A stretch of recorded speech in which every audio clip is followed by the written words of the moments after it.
Olá pessoal, boa noite. Então, hoje é o dia da nossa live que a gente anunciou na terça-feira sobre prótese de mama. Antes de mais nada, eu queria prestar uma homenagem a todos os mortos que a gente tem tido no Brasil nos últimos dias, que é uma catástrofe, né? Uma coisa muito triste, mas que seguramente vai passar e a ciência vai nos trazer uma vacina e vai nos deixar voltar à nossa vida normal. Até lá, a gente aproveita a tecnologia para estarmos juntos, mas também para a gente trocar ideias, falar sobre coisas que interessam as pessoas. Esse post que eu coloquei na terça-feira ou ontem, se não me engano, foi muito legal. Muita gente respondeu qual era a mama mais bonita e é interessante como eu acho que dentro da cirurgia plástica o que mais mexe com as pessoas é a mama e talvez a prótese de mama. Então por isso eu achei que seria muito interessante e aí eu quero comentar hoje sobre esse post que a gente fez. Antes de mais nada, eu queria deixar claro que essas fotos são de um post americano. Eu fiz questão de deixar lá, claro, não são pacientes nossos, a gente nem pode fazer isso no Brasil. É um post do Celebrity Plastics. É uma página de Beverly Hills e eles fazem coisas interessantes e divertidas. Então eu aproveitei, não são pacientes da clínica, são pacientes de um modo geral. E o que a gente viu? Olha que legal. Foi isso aqui que a gente colocou. Então, são algumas mamas que foram operadas colocando implante de silicone ou prótese de silicone. E aí a pergunta era, qual que seria o volume e, obviamente, a forma que você preferiria se você for fazer uma plástica dessa, uma colocação de implante de silicone. E o que foi interessante é que as mais votadas aqui no Brasil foram essa, a letra D e a letra E, né? Ou seja, o que a gente está percebendo é que de uns anos para cá, embora são volumes, mas esses volumes eles têm diminuído um pouquinho. Não sei se todo mundo sabe, mas essa onda de volumes grandes de implante de silicone começou na época da tiazinha, lembra? 2002, por aí, ela saiu nas escolas de samba e etc. E foi um sucesso tremendo, porque até então, até o final dos anos 90, no Brasil de modo geral, a gente colocava implantes muito pequenos, né? Era um padrão que havia bumbum grande desenvolvido e mama pequena. No início dos anos 2000 isso mudou um pouco, aliás mudou muito, e as pacientes começaram a perceber que eventualmente podiam colocar volumes maiores. E essa coisa começou, mas o que a gente tem visto ultimamente, assim, talvez nos últimos 5 anos, é que essa vontade do volume muito grande começou a diminuir. Inclusive tem de vez em quando pacientes que têm volumes maiores e que têm vindo às clínicas para trocar por volumes menores. Mas de qualquer modo, o que eu achei interessante aqui nessas fotos é que assim, é o que a gente ouve no consultório mesmo. As pessoas, as pacientes, elas querem um pouco mais juntas as mamas, né? Assim, próximas, com um colo legal, bem desenhado. Nada de muito presa, mas nada de muito afastada. E aí vem a primeira coisa que a gente tem que deixar claro. Quem vai mandar essa coisa de muito próximo, muito afastada, é a sua anatomia. Porque muitas mulheres têm mamas muito longe, assim, muito distantes. Então, se eu quiser aproximar muito, eu vou ter que colocar um volume muito grande para dar essa aproximação. Mas, em compensação, vai dar muito colo, muito polo lateral, enfim, vai ficar uma mama grande. Então, a primeira coisa que a gente deixa claro no consultório é que, assim, se você quer colocar um implante para ficar bacana e quer uma forma legal, a gente vai ter que trabalhar, assim, com o volume, a forma e a anatomia que você tem. Porque, embora seja uma cirurgia plástica, a gente vai cortar, a gente vai colocar, e existe esse mito, né, que a gente pode fazer tudo, e a gente nem sempre pode fazer tudo. Aliás, quase nunca a gente pode fazer tudo. Porque eu vou ter que respeitar a sua anatomia. A pele que você tem na mama e que dá a irrigação e a sensibilidade no mamilo, no bico, na areola, ela, quanto mais eu mexo, mais eu corto, mais eu descolo, maior a chance de eu ter um comprometimento da sensibilidade, né? Então a gente tem que tomar cuidado. Então, assim, para conduzir esse papo, inclusive, eu queria já pedir para, de repente, coloque um coraçãozinho, isso é legal, e principalmente compartilhe esse vídeo, que vai estar no IGTV depois, com as pessoas que você acha que possam se interessar, né? meninas, mulheres, pessoas de um modo geral que querem fazer prótese de mama e de repente tem algumas dúvidas, é a hora.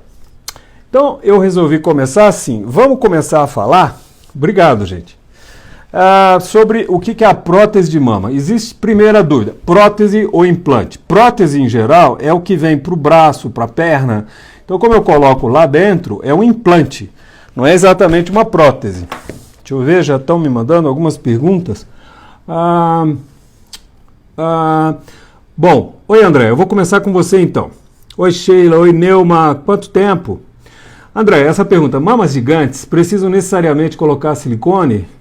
Geralmente não precisam, porque já tem o tecido natural, né? O problema é que se você vai colocar um implante de silicone, você tem que tirar o tecido normal, e que não faz muito sentido. O que a gente tem que avaliar é se às vezes a mama é grande, mas ela é muito flácida, então não dá para você montar, assim, fazer um trabalho legal sem botar o silicone. Então não é regra não, em geral não, mas algumas vezes sem o silicone não fica bom. Então para a gente conduzir o papo, vamos começar assim. O que são próteses? Tem muitas dúvidas, né, que as pessoas têm. Primeiro a gente tem o tipo. Nos Estados Unidos ainda tem a prótese salina, que é soro fisiológico. É muito chata, porque aquilo vaza.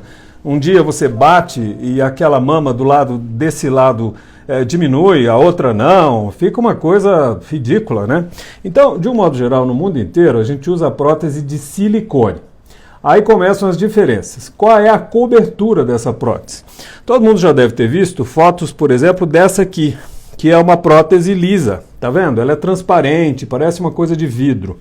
A gente tem também as próteses texturizadas, que são mais rugosinhas e não são tão transparentes, e tem a prótese coberta de poliuretano. O que é isso? É a cobertura. E para que tem essa diferença? Sabe por quê? As primeiras próteses, elas eram sempre assim, de silicone liso, de cobertura lisa. E o problema é que de cada 100 mulheres, 50 endureciam a mama. E aí não se entendeu muito bem por que aquilo fazia. O fato é que as pessoas, os cirurgiões, tinham muita dor de cabeça, porque colocava a mama, o implante, ficava bonito, de repente endurecia. Lá para os anos 80, cientistas entenderam que quanto mais rugosa essa superfície, mais difícil é o seu organismo endurecer a mama. É como se fosse uma tentativa de destruir aquele corpo estranho. E depois, então, apareceram as texturizadas. Então, as primeiras eram as lisas, né? Depois apareceram as texturizadas e depois, tardiamente, apareceram as próteses com cobertura de uma espuma, que se chama poliuretano. É o mesmo material daquela roupa de mergulhador. Óbvio que é para uso em humano. Então, qual a diferença desses três tipos de revestimento? É a textura. Quanto mais rugosa, menor a chance de endurecer. Se antigamente 50% endureciam a mama, com o desenvolvimento dessa cobertura mais rugosa, isso caiu para menos de 1%. Então significa que toda paciente que coloca a prótese tem que saber a primeira coisa. Ao longo dos anos, ela, dependendo do revestimento, ela pode endurecer. E se endurecer, e se for numa intensidade muito grande, de ficar que nem pedra, e às vezes mudar de posição, tem que trocar. Não tem jeito.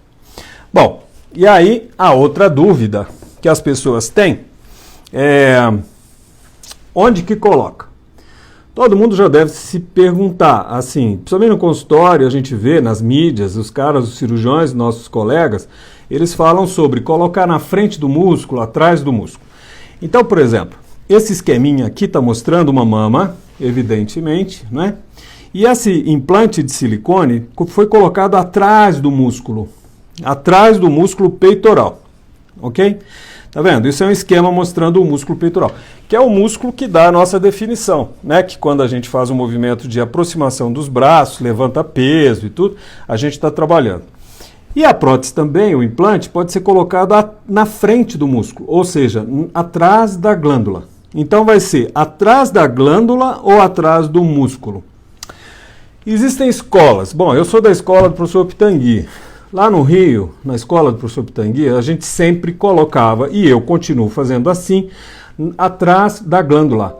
Eu não coloco atrás do músculo. Eu respeito os colegas que colocam atrás do músculo. Mas sabe qual é o problema? Quando você coloca atrás do músculo, nos primeiros dias dói muito, Porque para a gente colocar atrás do músculo, o cirurgião precisa cortar esse músculo. E aí os primeiros dias, evidentemente, cada movimento que você faz, o músculo foi lesado, claro que não todo, mas dói muito, incomoda muito. Tem mulheres que têm uma dificuldade tremenda de passar esses primeiros dias. Mas na minha modesta opinião, o pior de tudo é que quando você põe atrás do músculo, com o passar do tempo, que claro, o músculo está funcionando. Então isso faz com que aos poucos a prótese suba. Vocês já devem ter visto amigas, pessoas que colocaram implante e por trás do músculo e aos poucos vai ficando uma bola aqui em cima. E aí, para piorar a situação, o bico, né, o mamilo, ele fica para baixo. E às vezes uma sobe, a outra não. Pensa bem, você deve ter alguém que tem esse problema. Isso é a ascensão do implante por trás do músculo. Então, a gente respeita quem coloca, mas eu não coloco, não gosto. A teoria de que quando você põe atrás do músculo, você esconde mais, fica mais bonito.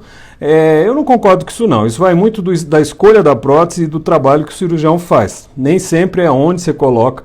E lá atrás do músculo tem esse problema de subir, de dor nos primeiros dias. Eu realmente não gosto. Toda vez que eu vou trocar um implante e a paciente fez num outro serviço e estava atrás do músculo, eu tiro e coloco na frente do músculo, quer dizer, atrás da glândula, né?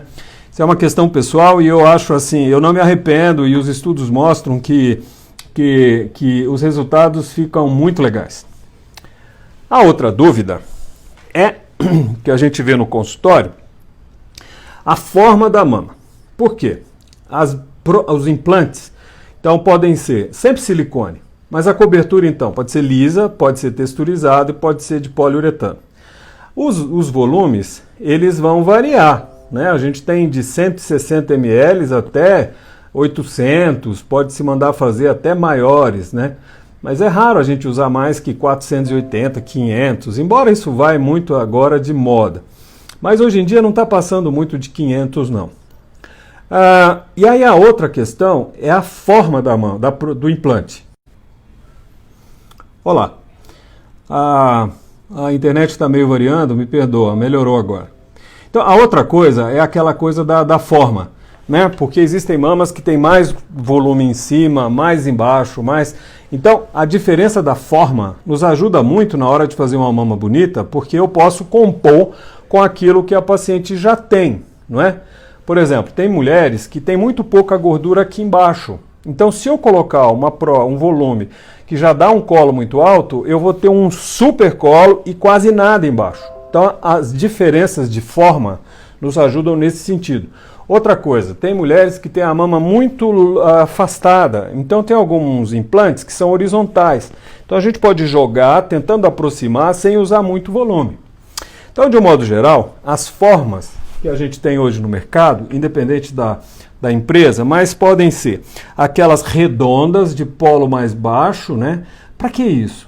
Serve, por exemplo, para mulheres que têm volume, uma mama firme, uma mama densa, que nunca amamentou e quer só um pouco de aumento, sem dar a todos os quadrantes. Então você incorpora uma base mais baixa, quer dizer, uma altura mais baixa, para um volume que já está legal. Então pode ser essa de perfil baixo. Existem as redondas também de perfil mais alto. Para que serve? Para aquelas mulheres que não têm tanto tecido, mas já têm um certo tanto de tecido. Então, se eu colocar a de perfil muito baixo, não dá aquela projeção legal. Então, essa seria mais ou menos a indicação. A gente tem também a forma em gota ou natural. Para que ela serve? Serve quando eu tenho pouca definição, pouco tecido mamário. Eu não tenho aquela mama que vai me ajudar. Então, se eu coloco um volume, uma forma natural ou em gota, por exemplo, eu já ajudo a natureza. Também tende a ficar legal. E tem ainda a outra que a gente chama de cônica, que não é uma prótese hemisférica, ela é meio cônica, é um cone. Eu adoro essa. Isso vai depender da minha paciente, mas de um modo geral a cônica é ótima. Sabe por quê? Porque a cônica, embora pareça que vai ficar aquela mama de Índia que as pessoas têm horror em geral, aquela coisa pontuda, não fica. Porque a cônica, ela não consegue projetar demais. Porque o seu tecido já vai diminuir um pouco essa projeção eventualmente excessiva, da prótese cônica. Então a cônica serve assim para aquele tecido mais molinho, que a mama não é muito densa, e eu quero dar um colo legal, com aquela projeção bacana, sem ser demais. A cônica é meio que um coringa, sabe? Quando você está em dúvida, não sei o quê, a cônica está lá e olha, tem resultados muito bonitos. Pena, e aí é uma questão de ética, evidentemente, que no Brasil a gente não pode pôr antes e depois. Sei que tem colegas que põem, mas não é permitido. Então, infelizmente, não dá para mostrar, né? Outra questão, então, a gente já falou, prótese silicone, o tipo de cobertura que interfere na possibilidade de endurecer, né? E a gente falou, então, também das formas. Agora, a última pergunta é, bom, por onde que eu coloco? Basicamente, a gente pode colocar, olha aqui, pode ser pela areola, né? Quer dizer, ó lá, tá vendo? A gente corta acima da areola, tem alguns colegas que gostam, ou então aqui na parte inferior da areola, que eu prefiro, por quê? Quando que a gente vai escolher? A areola ou, por exemplo, embaixo da mama? Depende de um acordo entre o cirurgião e a paciente. Muitas mulheres dizem, por exemplo, aliás, a primeira coisa que a gente tem que avaliar é se a paciente tem pele em excesso ou não. Se é uma mama que tem pouco volume, mas não tem pele em excesso. Por quê? Porque se tiver pele em excesso, eu vou ter que tirar a pele. Senão, eu coloco a prótese e fica aquela mama flácida, caída. Então, a primeira avaliação é pele ou não tem pele. Se não tem pele, eu vou escolher por baixo, no sulco da mama, logo aqui embaixo, ou eu vou colocar pela areola. Por que isso? Porque eu não preciso cortar, eu não preciso tirar a pele. Então basta um corte, a gente coloca o implante, costura e pronto. Aí começam aquelas situações que a gente tem que saber analisar. Se a paciente tem, por exemplo, uma areola pequena, eu não consigo passar pela areola, tem que ser por baixo, não dá. Se a paciente tem uma areola grande, que não está bonito, que ela não gosta, e principalmente quando tem uma pequena flacidez, com a areola um pouco volumosa e baixa, é a melhor opção. Você corta pela areola, coloca o implante e aí você faz esse corte 360 graus em torno da areola, porque aí, olha que bacana, eu posso diminuir o tamanho da areola e eu posso costurá-la mais alto, mas assim, de um modo mais elevado do que estava. Porque quando a areola é muito baixa, sabe, assim, meio baixa na mama, tem colo, areola e acabou a mama, eu preciso, além de botar o implante, elevar as areolas, né? Isso dá toda a diferença. Então, a periareolar, ela se presta para isso aí, 2 coelhos com uma cajadada. Eu coloco o implante, diminuo a areola e ainda elevo essa areola para dar aquele perfil maravilhoso.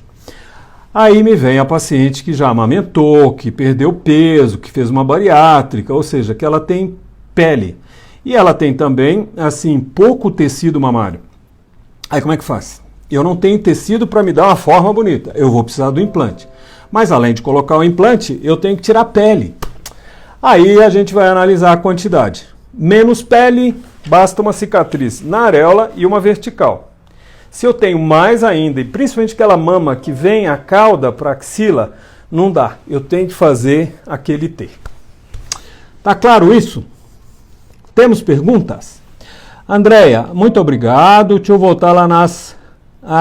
Lu Paranhos, obrigado pelos elogios. Puxa, muito obrigado, gente. Andréia Chara, qual o perigo de se fazer abdominoplastia, que é a plástica de abdômen, e a redução de mama na mesma cirurgia? Não é que haja um perigo, mas o estudo clínico antes da cirurgia vai mostrar se a gente pode analisar ou não. Por quê? É mais tempo, perdão, é mais tempo de anestesia, é mais perda de sangue, é mais droga que tem que tomar, mais tempo deitada, imobilizada. Então, os exames pré-operatórios vão me deixar claro se há risco ou não. Lógico que também tem o pós-operatório, né? É mais chato, porque tem que cuidar da barriga, cuidar da mama. Mas é muito mais prático, porque se você imagina, se há uma relação legal de mama com abdômen, quer dizer, você opera a mama e deixar a barriga te incomodando, não tem sentido. E vice-versa. Então é mais chato, o pós-operatório é mais chatinho, mais dificilzinho, mas é muito mais prático, né? Porque porque de uma vez só, com uma anestesia, com uma internação, você já trabalha mama e abdômen, que é o que os americanos chamam de Mommy Makeover, quer dizer, a reforma da mamãe. É um negócio meio bobinho, mas por que isso? Porque depois de gravidezes, as mulheres elas perdem a densidade, a tensão da musculatura do abdômen, quer dizer, os músculos se afastam, a gente ganha-se pele, quer dizer, perde aquela definição do abdômen e a mama também, de algum modo, há uma alteração. Então depois, não há mais vontade de ter mais filhos e tal. A cirurgia associada de mama e abdômen é uma das coisas mais lógicas que existem, né? Deixa eu ver, queria muito e tudo. Luciana, doutor, existe alguma prótese que as outras pessoas não percebam que é prótese, entende? Luciana, aí vai depender da paciente, sabe? Do trabalho do cirurgião também, da escolha do volume, a escolha da forma, mas depende muito da anatomia, da qualidade da pele. Por exemplo, mulheres que malham muito, sabe? Que nem você, que é uma maravilhosa personal trainer, Luciana Paranhos, gente, anota isso, ela é ótima. Não é seu caso, mas assim, suas colegas que malham muito e secas e tudo, então, óbvio que emagrecendo vão perder gordura, né, em torno da prótese. Então, fica, obviamente, um pouco mais perceptível aquela coisa daquele tórax enxuto e a prótese um pouquinho mais perceptível. Isso tem que ser falado. Hoje as meninas malham muito e isso tem que ser falado, porque se você emagrece muito aeróbico e tudo, você vai perder tecido gorduroso. E a mama o que é? É um saco de pele, em última análise, com um tecido mamário que vai produzir o leite, e em torno daquilo um tecido gorduroso. Se você perde gordura, perde o desenho da mama. Ok?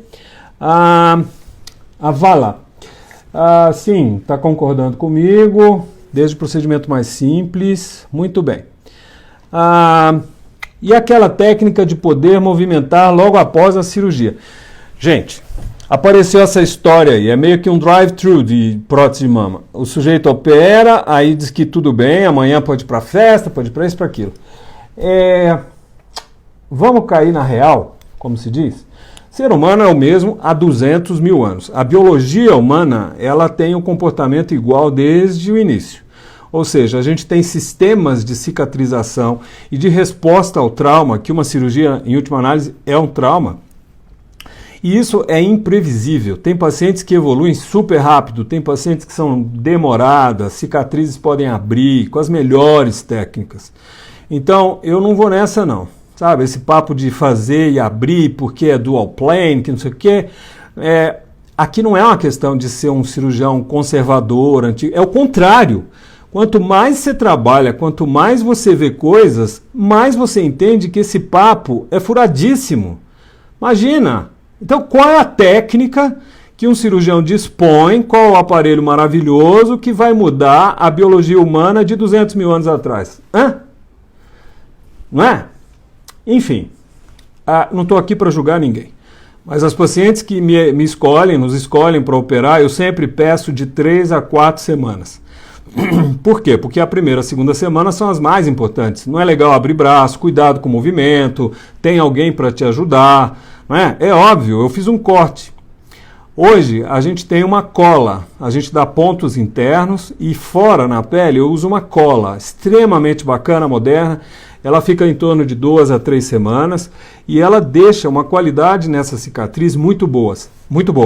Desde que você entenda que o meu trabalho termina quando acaba a cirurgia. E aí começa o seu, né? Não adianta a gente fazer uma super cirurgia, cola, as melhores coisas, melhor prótese, e a paciente, poxa, abre braço, sabe, veste blusa. Já tive paciente que botou mochila para ir para a clínica. E olha que a gente é neurótico, a gente dá papel, orienta tudo. Então, você quer uma mama bonita? Tem que ter uma cicatriz maravilhosa, não é isso? E para isso depende muito de você. Para fazer uma prótese, eu preciso de sua cooperação. Eu não posso ir para sua casa e ficar te vigiando, botar enfermo. Não. Eu quero uma mama bonita, mas você também. Então, eu preciso da sua ajuda. A outra coisa, para quem treina muito, vai ficando mais forte, interfere ainda mais. Então, é aquela história, a diferença só vai ser a perda de gordura. Agora, também não é regra. Tem meninas que malham para burro, fazem exercícios e a mama tá linda, não tem aquela coisa redondinha da prótese. Por quê? Porque essa paciente tem mais tecido mamário do que tecido gorduroso. Então, por mais que ela perca esse tecido gorduroso, o tecido mamário, que é o quê? É o tecido que fabrica o leite quando engravida. Então, quanto mais tecido mamário, mais você vai esconder o implante e mais natural fica, né? Aí, bom, e como é que a gente avalia? Muito pessoal mandando abraço, elogiando, tá ótimo, muito bom. Posso reduzir uma mama 44 para 38? Claro, lógico. Aí a gente está falando de mamoplastia redutora, que é aquela que há um volume, pode ter uma queda ou não, e a paciente quer um volume menor. Então, de um modo geral, quando a gente diminui, quando a gente faz a mamoplastia redutora, quer dizer, eu vou diminuir, que é o contrário de quando eu uso o implante, eu vou diminuir mais ou menos do jeito que eu quero, né? Agora, ele depende. Existe uma conversa que eu acho que é essencial com a paciente, e quanto mais a gente conversa, melhor. Melhor no sentido assim de você ter aquela percepção do que o seu cirurgião vai te oferecer. E a gente, que é os cirurgiões, a gente tem uma ideia do que a pessoa está esperando, né? Porque uma cirurgia não é que nem uma roupa, que ficou ruim, você abre e costura de novo. Não dá. Tem que ser aquele momento ali para ficar um trabalho legal. Então, a gente tem que conversar muito. Eu acho muito legal pedir para a paciente me trazer fotos de mamas, de mídias em geral. Por quê? Porque, embora eu não vou repetir aquilo, assim, aquela exata mama que ela me trouxe, mas eu vou ter uma ideia do que ela está esperando. E isso ao final da cirurgia, quando eu estou fazendo assim os últimos arremates, por exemplo, eu olho na foto, ela quer mama um pouquinho mais afastada. Então eu mudo a posição do implante, ou quando eu tirei pele, a mesma coisa. Por exemplo, pelo que eu vi, porque eu me lembro que a gente falou, que a gente assinou, e as fotos que ela me trouxe, eu sei, por exemplo, que eu não posso deixar muito essa coisa que vai para a axila, sabe? Então eu preciso tirar um pouco mais de pele para dar aquele redondo bonito, né? Nem sempre a gente consegue uma perfeição, mas aquela mama que a gente opera para reduzir ou para colocar o implante, não é legal ter aquele coisa que vai lá para trás. E aí, para tratar, muitas e muitas vezes a gente precisa daquele corte em T, aquele corte horizontal. Para quê? Para não deixar aquele gordo que vai lá para trás. Sabe quando vocês põem aquele biquíni de cortininha e fica aquele troço para fora? É feio, né? Então, aquela cicatriz famigerada horizontal, coitada, não tem jeito. É exatamente para evitar esse gordo que vai lá para trás. Às vezes as pessoas falam assim, poxa, mas para que foi tão longa? Por isso é bom a gente ter a foto antes, porque a sua mama ia até lá atrás. Então a cicatriz obedece para dar o acabamento. Sabe aquele negócio da mama arredondada aqui do lado? Fica lindo, não fica? Então, meninas e meninos, aí vem a pergunta também, como é que eu vou saber? Hoje a gente tem plataformas que fazem uma certa previsão de resultado. Oi, voltou de novo. Dani Rodrigues, qual a melhor técnica para não perder a sensibilidade? Quanto mais eu descolo para fazer o bolso, mais eu estou lesando alguns nervinhos que vêm para aqui, para o bico, né? Essa internet hoje não está legal. Bom, então quanto mais eu descolo, mais eu quero um bolso maior, maior a chance da gente ter perda. A perda de sensibilidade é baixíssima, mas a gente tem que deixar claro porque depende da anatomia da paciente. Então qual a melhor técnica para não ter isso? Descolar o menos possível, traumatizar o menos possível. Aí a gente tem uma chance imensa de não ter nenhum tipo de redução de sensibilidade, não é? Que legal, Isabela está querendo muito fazer a dela. A Dr. Múcio, a Sueli, amei te conhecer. Muito obrigado, Sueli. A Luciana, o de nada. Bom, então para terminar, o que eu acho interessante é assim, hoje com as teleconsultas a gente pode fazer uma avaliação por telemedicina. Então tem uns programas que a gente usa na consulta, que é esse aqui. Bom, Eu montei um pseudo estúdio aqui na varanda, tá cheio de coisa, vamos ver se funciona. Então, esse aqui é o Chrysalix, que é um dos programas que a gente faz. O que ele faz? Por exemplo, eu jogo a foto da paciente que pode se mover, tá vendo? A gente avalia a pessoa em 3 dimensões, a gente roda, vai, é muito interessante mesmo. Então, por exemplo, eu quero analisar as diferenças, abrir as simulações. Sim. A gente pode analisar com esses programas assim, as dimensões da mama, a distância da mama que a gente pode ter, e inclusive simular o volume da prótese que fica bem para você. Então, quando a paciente chega, deixa eu ver. Abrir, muito bem. Quando a paciente chega, a internet não está ajudando em nada. Mas quando a paciente chega, tem essa questão. Qual o volume, doutor? A minha amiga colocou 250.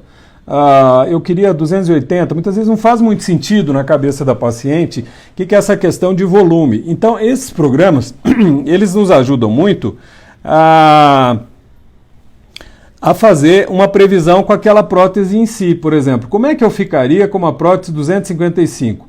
Como eu estou trabalhando em cima das suas fotos, essa simulação, embora não seja real, eu não posso reproduzir, garantir que vai haver uma reprodução daquele resultado, mas a gente pode ter uma ideia, sabe? Assim, de quanto que eu vou ganhar, como é que ficaria a minha mama, dependendo daquele volume que a gente está colocando.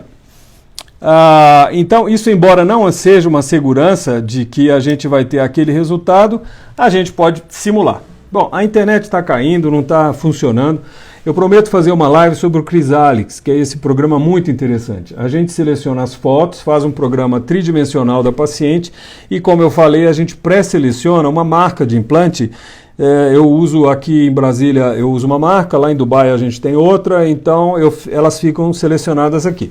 Então, depois da foto que a gente tira e tira as medidas na frente da paciente ou por telemedicina, é interessante quem tiver assim, com vontade de falar sobre as mamas, entre em contato pelo Instagram mesmo, me passa seu telefone, a gente entra em contato com você, manda 3 fotos, a gente deixa tudo orientadinho e aí a gente pode ver em tempo real como é que sua mama ficaria com uma prótese 160, 380, 690.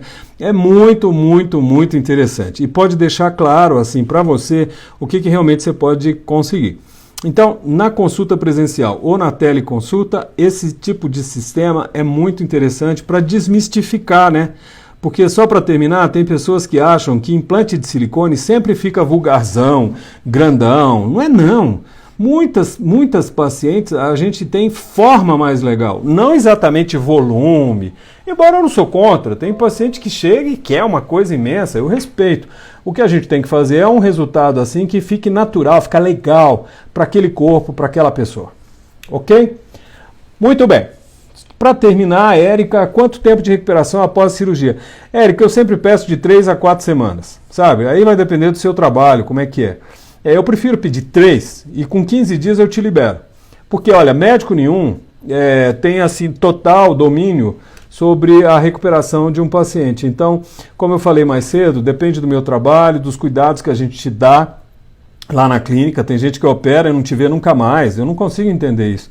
A gente fica em cima de você, assim, durante semanas, cuidando, fazendo um bom pós-operatório, mas eu dependo também da sua cooperação, do seu repouso, porque senão a cicatriz fica machucando, abre, aí demora. Se você faz um repouso legal, que a gente vai te orientar como é que é esse repouso, a sua evolução vai ser muito rápida, ok?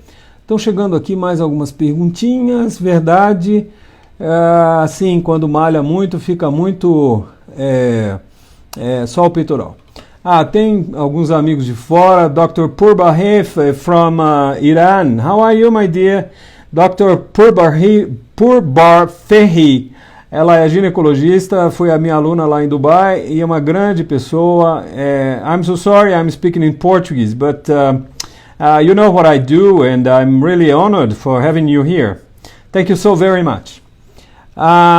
Vitória pergunta, a prótese anatômica fica mais natural? Sim, depende do paciente. Tem paciente que a anatômica fica horrível.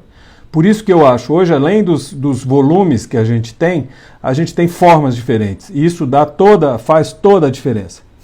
A Célia não vê a hora de colocar. Que ótimo, Célia! Manda suas fotos por mim, a gente faz uma teleconsulta para você já ter assim uma antevisão do resultado. O João Paulo, esse caso que o senhor fala é sobre aquele Fast Reviver. Exatamente, João Paulo. Eu não gosto dessas coisas não, sabia? Eu adoro tecnologia, a ciência muda a cada dia, eu adoro tudo tecnológico. Imagina um velhinho aqui fazendo live no Instagram, olha que coisa moderna, legal. Então eu não sou contra nada, mas pelo amor de Deus, tem um negócio, meu Deus. Meus amigos, deixa eu falar para vocês, a cirurgia plástica está prostituída. Tá uma vulgarização terrível, carinhas aí, e vem que isso não acontece comigo não. Cuidado, hein, gente? Cirurgia plástica é medicina, hein? Alô? Medicina, tá? Tem que tomar cuidado para fazer antes, durante e depois para acompanhar. Ser humano é igual. Se for uma neurocirurgia, cirurgia plástica, tudo tem risco. Tem que tomar cuidado e fazer direito.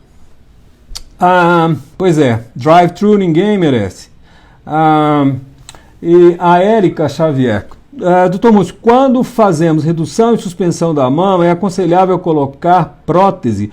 Então, a gente pode colocar, Érica. Sabe como é que a gente vai saber? Se a mama tiver muita flaccidezinha, aquele tecido que não me ajuda a dar uma projeção, aí eu preciso do implante, porque senão ela fica bonitinha 1, 2 meses e depois ela meio cai. Não fica aquele colo legal. Então a gente precisa, inclusive tem pacientes que não querem implante de silicone, querem só a plástica e não dá para fazer, porque ela não tem tecido. E a gente precisa deixar isso claro. Olha, se você se operar, você vai ganhar uma cicatriz e a forma vai ficar pobre. Se você não quer colocar o implante, é melhor não operar. Eu não estou obrigando, mas a gente tem que deixar claro, né? Ela vai ganhar cicatriz, se expor uma cirurgia, perder tempo, gastar dinheiro, e depois eu vou falar o quê? Que ela que quis? Eu não posso ser assim tão esdrúxulo, né? Eu tenho que avisar, eu sou um profissional. Então, assim, tem casos que sem implante não vale a pena mexer. E tem outros casos, o contrário, tem pacientes que vão para fazer o implante, quer dizer, elas querem colocar um implante porque a amiga fez, elas têm vontade, um colo mais legal, mas não precisa. A mama, o tecido que ela tem tensão, é um tecido bacana, bom. Então não tem sentido você tirar um tecido humano, jogar fora e botar uma prótese. Tem sentido um implante? Não tem. Então essas coisas a gente tem que falar e deixar bastante claro. Muito bem, paciente tem responsabilidade também. Confiança é tudo nessa hora. Nossa equipe é ótima. Muito obrigado. Sim, não queria colocar implante na redução. Bom, então, mas isso é como a gente acabou de falar, é uma decisão conjunta entre a cirurgião e a paciente, né? Às vezes tem que pôr, às vezes não precisa pôr. Para isso serve consulta. E agora a teleconsulta que fica bem legal. Muita gente falando que quer bastante. Luciana, muito obrigado. Isabela, muito obrigado. Érica, obrigado. Marley. Então, a internet está assim. Eu não consegui passar o nosso programa de projeção. Gente, é um prazer falar com vocês. Eu adoro falar daquilo que eu amo fazer. E eu me sinto sinceramente honrado em ter vocês aí do outro lado. Porque quem se interessa pelo que a gente fala, a gente tem que colocar bem aqui no coração e é onde eu tenho todos vocês, tá bom? Próxima quinta-feira, uma outra live. Um beijo!